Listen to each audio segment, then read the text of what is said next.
Well, good morning, good afternoon, good evening to all of you tuning in from around the world, and welcome to the third edition of QTalks, a new online series of engaging bite-sized conversations powered by KTM. And today we are looking at digital twins, the journey from pioneers to mass adoption. My name is Tom Freyberg. I'm an environmental journalist and content creator specializing in water, and I will be your host for the next 30 minutes.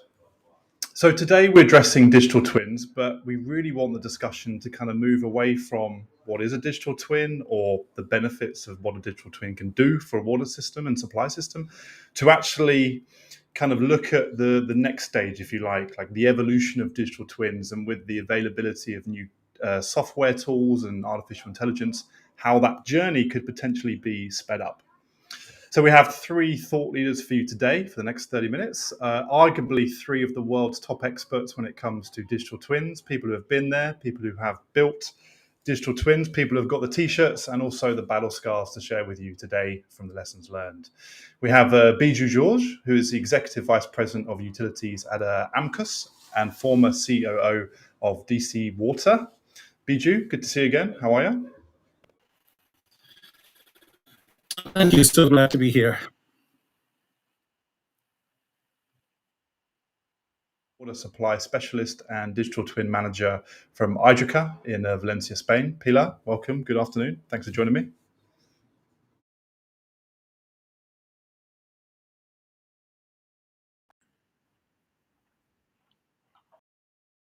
Digital consulting and co-chair of the SWAN Digital Twin Working Group. Gigi. Good to see you. Thank you so much. I'm looking forward to this conversation. A quick shout out to the audience. If you have any questions, anything you agree with or even disagree with, we hope you disagree with what everyone's going to say and really put your point across, please use the chat function, and we'll try and get around to answering as many questions as possible. So where I want to start this discussion is to kind of perhaps take a little look to the past, to the historic pioneers of digital twins. When we think about DC Water, we think about what Pilar's done in Valencia, and often other cases frequently cited. But just to kind of look at give a real quick recap of that journey and the key lessons learned before we sort of throw to Gigi to kind of look at where we're going in the future. So maybe Biju, you can kick us off with DC Water. I know you've now moved on to another role, so you can perhaps look back in hindsight. But how did the digital twin journey start? And over that journey, if you look back, what can you say were the key lessons you learned? Sure. Thank you, Tom. Again, my digital journey goes back to my early days in Cincinnati, starting in the wastewater treatment and managing the wastewater collection distribution system, and then continued that journey as I moved to DC Water. But again, I mean, digital twin wasn't a term that we used or used to manage, that leveraging that technology. I think the true pioneers of the digital twin were the folks who have developed the physical model for our water distribution system, water collection system, stormwater, flooding models, as well as the treatment models. They enabled us to plan and design the facilities, and then the use of those models combined with the real-time data to leverage that for making operational decisions. That's where the true value of the digital twin came through. Other most common term that is used for is cyber physical model, so a digital term, twin, they both can be interchangeably used. When I look back, my early days, the first one I can think of is when I put a plan process model on a SCADA system, so the operators could feed the incinerators and the sludge management in a timely way to accommodate the sludge biosolids that we received from another utility. So going from there to finally building a true process model and true plant hydraulic model to enable the operators to make process decisions, evolve from that. So those were some of the early days. And then when I had to make system decisions for managing the combined sewer overflow wet weather conditions, then enable the collection system, wastewater collection system, with the sensors and leveraging the hydraulic model to find capacity that the system otherwise didn't provide, and then manage that effectively. And wet weather operation is where I found some of the bigger activities, when I was during my Cincinnati days. From DC water perspective, they are a lot more matured, their process and approach. They created a very solid IT infrastructure system to manage the data, lifting and shifting our data to the cloud, and then enabling that with cyber security, so data can be very efficiently and effectively managed. When I look back, some of the very effective use of the systems have been wastewater treatment plant optimization, wastewater collection system digitization, use of the distribution water quality data to manage the distribution system, and then even use of the gauge assisted rainfall data to manage flooding conditions. These are some of the things I can quickly think of. Tom. Biju, thank you. So it seems right from the drinking water network right through to wastewater treatment plants, it was the whole water treatment cycle where you've seen digital twins be implemented, and often perhaps people pioneering the use of digital tools and integrating of SCADA systems without even knowing that it was a digital twin, being part of that journey before it's become quite a fashionable topic even. Great stuff. So let's kind of jump over the Atlantic then to Pilar in Spain, because this is another often cited case study that people refer to as the journey of a digital twin and kind of where that started. So can you maybe reflect on Biju's comments and kind of give us a really short kind of recap of that story and the key lesson learned as well? Okay, thank you, Tom. Really, Valencia Digital Twin has been a long journey, and it has been the result of the digitalization process of the company. We started a long time ago, 15 years ago, was when we decided to connect the hydraulic model with Skydia, almost as a research project with the university. After that, the digitalization of the company provided us a lot of data that was integrated in a platform and connected with the hydraulic model to have what today is our digital twin in Valencia. It's true that it has been a long journey, but we started so early that we had to develop everything. We had to develop the hydraulic model from scratch. We have to develop connectors and everything. It's true that nowadays there are much more technology that can shorten this process, but at that time it didn't exist. It's very important also speak about lessons learned. I think one of the most important thing is to try to have data with good quality, because for developing a digital twin, we need data, of course, and it's very important try to have as much right data as possible, because the results or the reliability of the digital twin is going to be really good if we feed the digital twin with good data. That means that all the efforts that we can make in trying to maintain sensors, in trying to have good communications, and also having data cleaning algorithms, because even with good maintenance, good communications, we cannot avoid to have bad or wrong data. And in the end, we are going to need data cleaning algorithms. I think this is something important. It's something to consider for everyone that wants to develop a digital twin, because the results are going to be really, really good if we make an effort in trying to have good information or good data. Thank you, Pilar. We'll come back to reflect on some of your comments about the kind of the long journey, and I think that's echoed in what Biju is saying as well. But I want to kind of bring in Gigi, because I think often, we've hosted webinars before with Aquatech Online, where we've had Pilar and Biju speaking, is often DC water and what's happened in Valencia. And these are often these kind of lighthouse case studies that get referred to because they're really robust and credible, and they've had the time to kind of get that experience. But my question then, Gigi, is where else are the pioneers apart from the speakers we have today?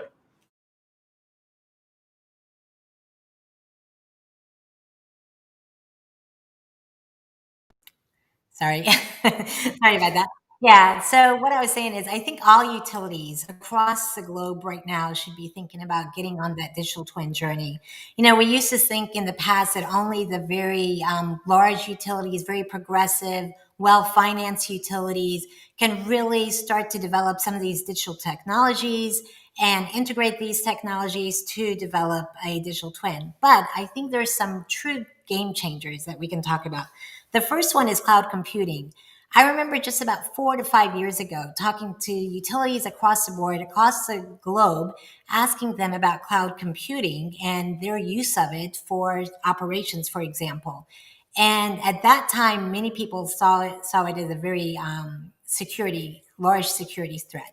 But I think over the last few years, you can see more and more utilities using cloud computing. And why is that such a big game changer in the way we think about technologies for digital twin? Because one, it's not only because now it's more efficient and cost efficient for utilities because they only pay for whatever they use. And it's not only because cloud computing allows them to expand the use of CPU resources so they can run more complex simulations that take much more resources than they would have on premise servers. I think the main reason why this is such a game changer is because it changes the business models. It allows vendors now to not sell things that are capital heavy that only the larger utilities could afford, but now sell all kinds of services, software as a service, data as a service, platform as a service, all kinds of services on a monthly subscription, which is now cost effective for some of the smaller ones. And you can see where you can use AI tools like Ktium, for example, make it a subscription tool or make it even open for others to use and develop a hydraulic model, which used to be very costly for utilities. Now it could be streamlined, easy to use, and really is a game changer. And it's all because of cloud computing. So you're talking about software as a service, monthly subscription. Yes. So it's spreading the cost out as a kind of operational expenditure as opposed to that upfront big chunk of money on the capital cost. So then let's throw that to Biju. Do you think, looking back to your days at Cincinnati and DC Water, the availability of the tools and cloud computing and software as a service that we have today, arguably, if you had access to that, would that have changed how you did things?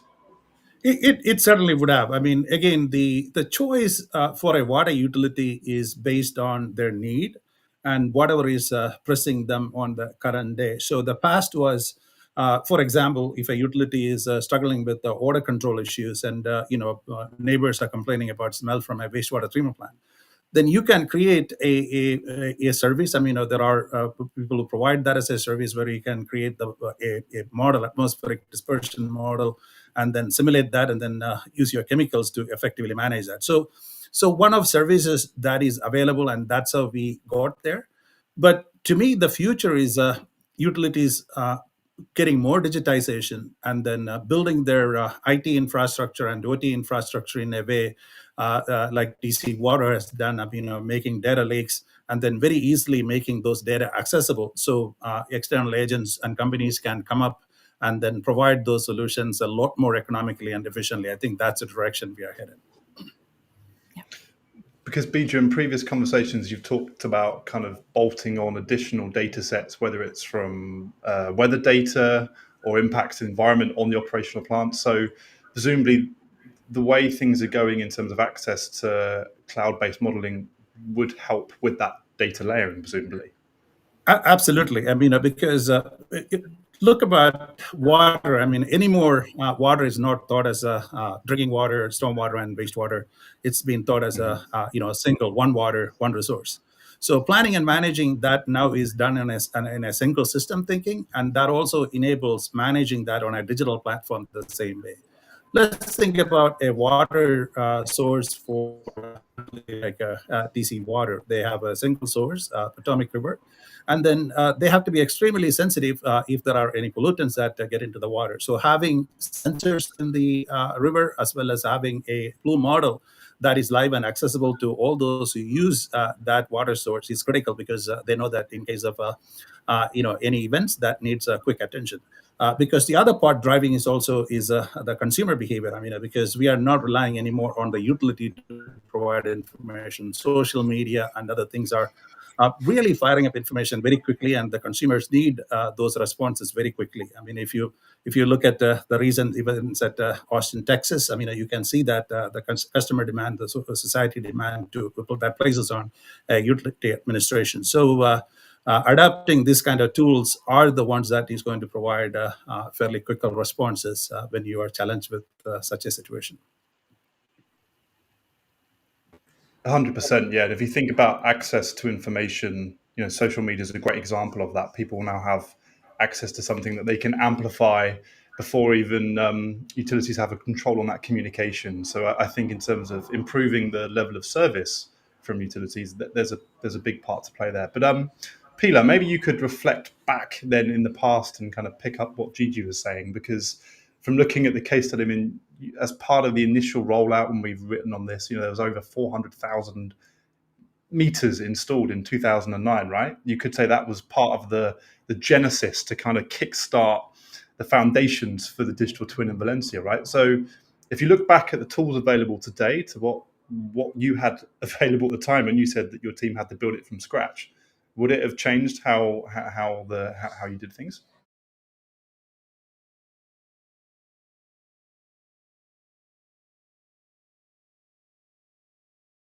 Sorry.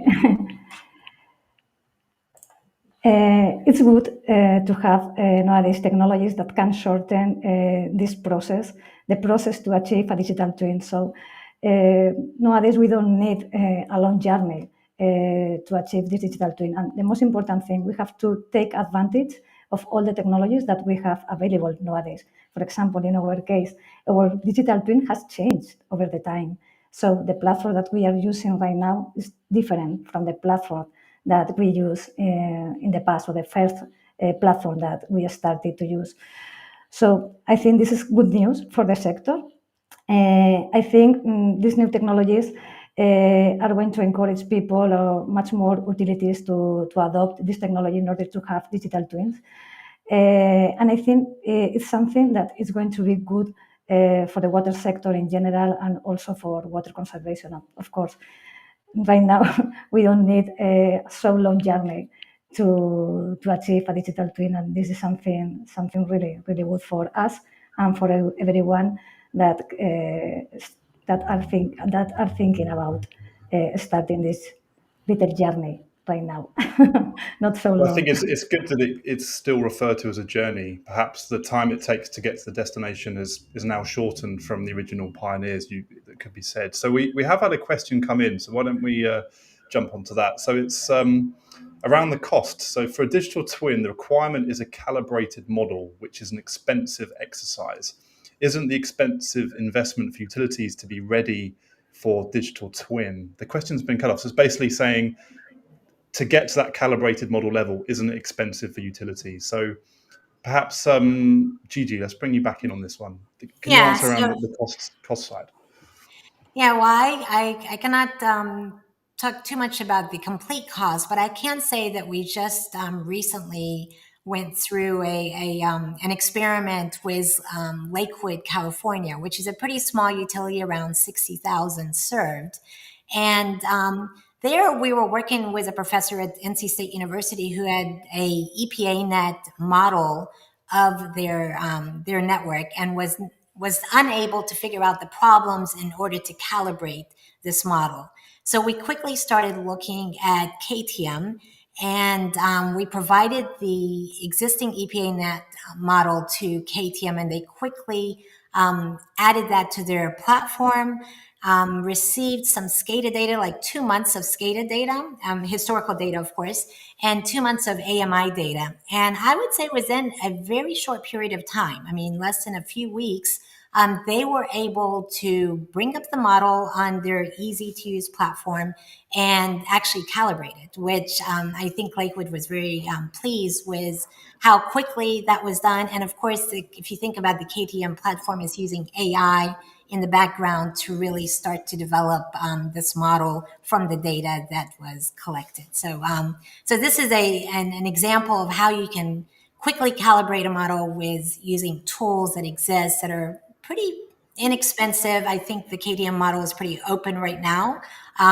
So it didn't cost them any extra money to do that.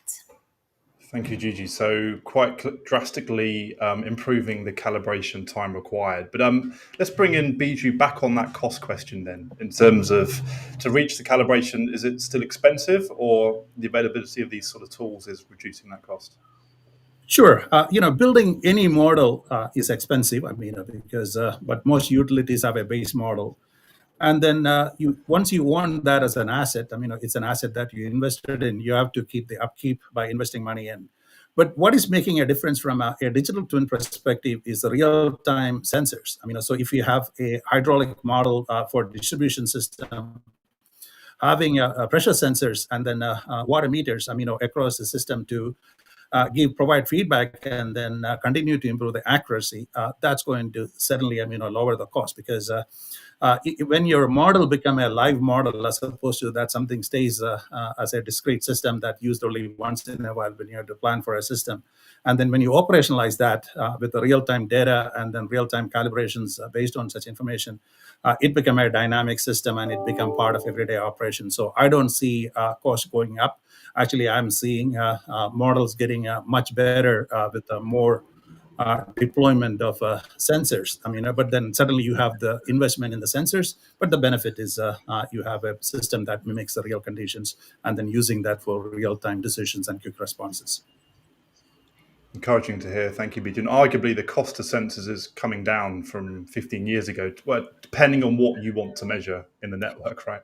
Yeah, I would like to say something about that. So within the SWAN organization, they do have this new group that's really looking at data as a service, where the concept behind that is like, if you don't have initial capital for the sensors, there are some sensor companies now that would deploy the sensors for you, would deal with all the data communications to access that data, provide a cloud platform to harness that data, and then make it very easy to make it accessible for any other applications. And there, again, data as a service is a subscription model. So you're not looking at the investment necessarily for some of these sensors. And I think the same thing applies to some of these meters, where there's not an initial capital investment in some cases. It's just a subscription-based model. And they win in the end because eventually you pay off the hardware through the subscription prices. But so I think it's making it, the cost concept is changing. And I think it's going to make it much easier for smaller, less financed utilities to develop a digital twin. Now, we often hear about the sort of democratization of data. We mentioned it with social media, and you could say that with the improvements then of the time reduction as well as the cost reduction that Biju said, we could be seeing a sort of democratization of digital twins eventually to perhaps less funded, smaller utilities that perhaps previously haven't had access to the funds necessary to make these investments. So, Pilar, you mentioned earlier about the quality of kind of data, and we often hear about good data in, good data out, right? If you feed in bad data, you're only going to get one result. So we've had a question come in. Hi, Luis Monstruca. Hopefully, I've pronounced your surname right there. What is your view of how machine learning is changing how digital twins are created and used?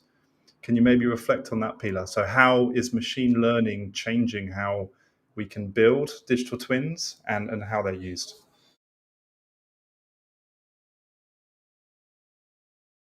Sorry, I always forget. I think machine learning is an important part also of a digital twin, and we have to take advantage of all the machine learning algorithms.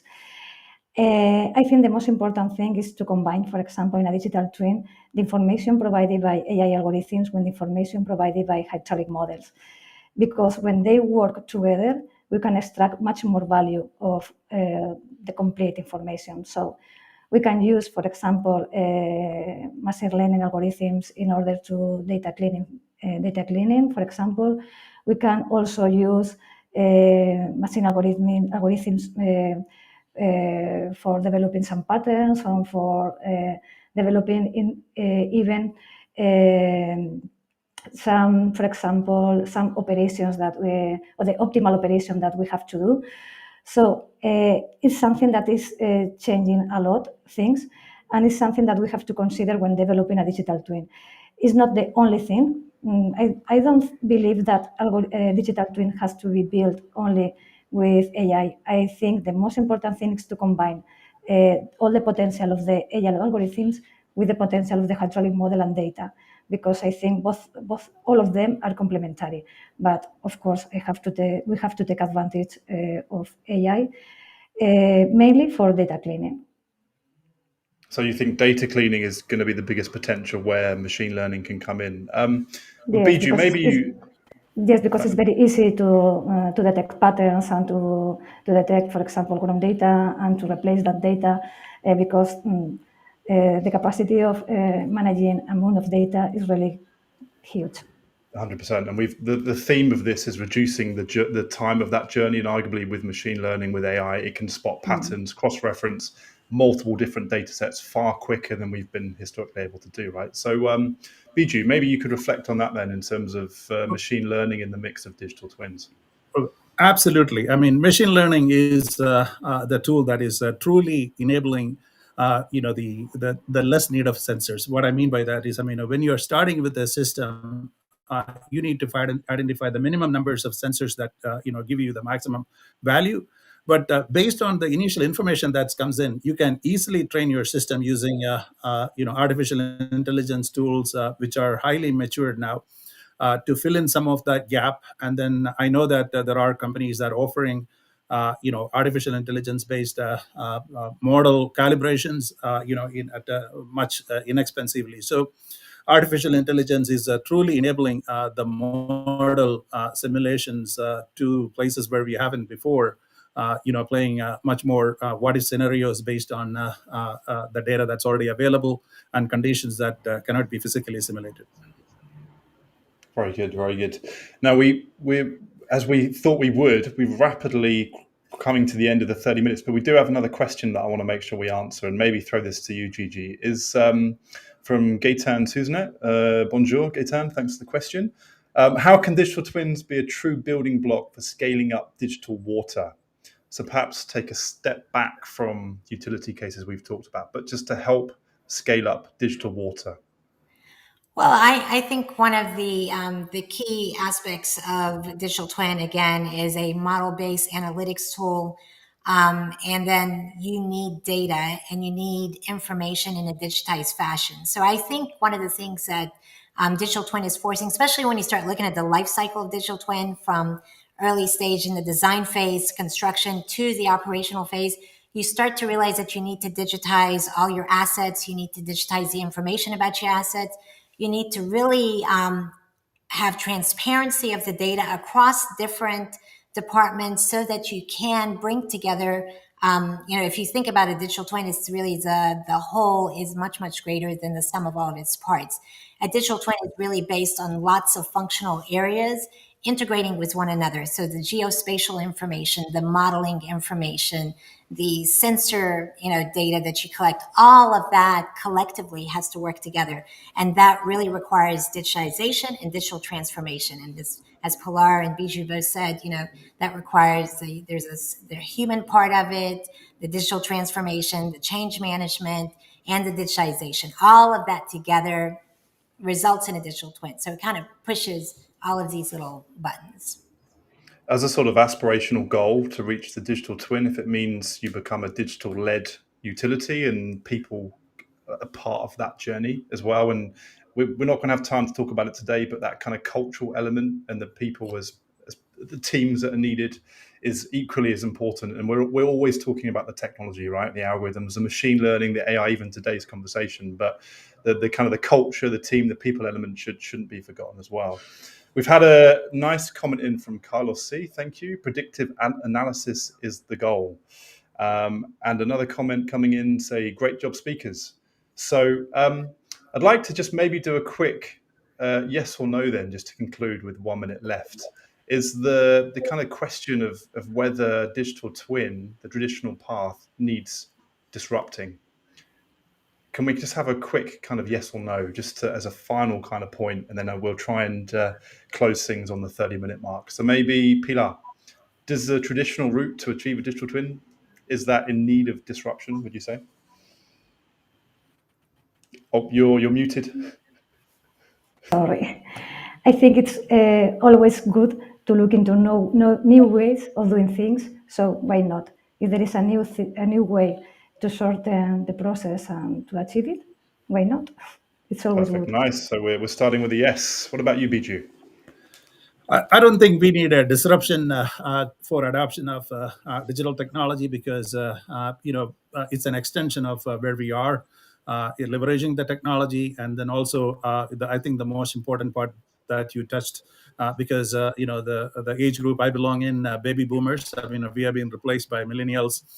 They are coming a lot more tech savvy and not with the traditional tools that we are used to. So that is significantly changing the adoption as well. Great stuff. I would have never have put you as a boomer, Biju, by the way. And finally, to close out then, Gigi, can you give us a very short time, yes or no? Is it in need of disruption, the digital twin journey? I'm not going to say yes or no. It has been disrupted. We are already in the phase of disruption. I think AI and cloud computing and Industry 4.0 has already created a disruption. And we're seeing, like we said today, the journey is going to be much shorter and much more, I hate to say this word, democratized. So that's what I'm looking forward to, is more adoption of digital twin across the board. Fantastic. Well, a huge thank you to Pilar from Valencia, Biju from the US, and Gigi as well for your time and your expertise. We did promise a kind of rapid fire 30-minute engaging discussion. We hope you've enjoyed it. Please share it with your colleagues and friends. It will be available on demand on the KTM YouTube channel. And please join us next month for the next in the series of QTalks. We appreciate your time and thanks for listening. Thank you. Thank you.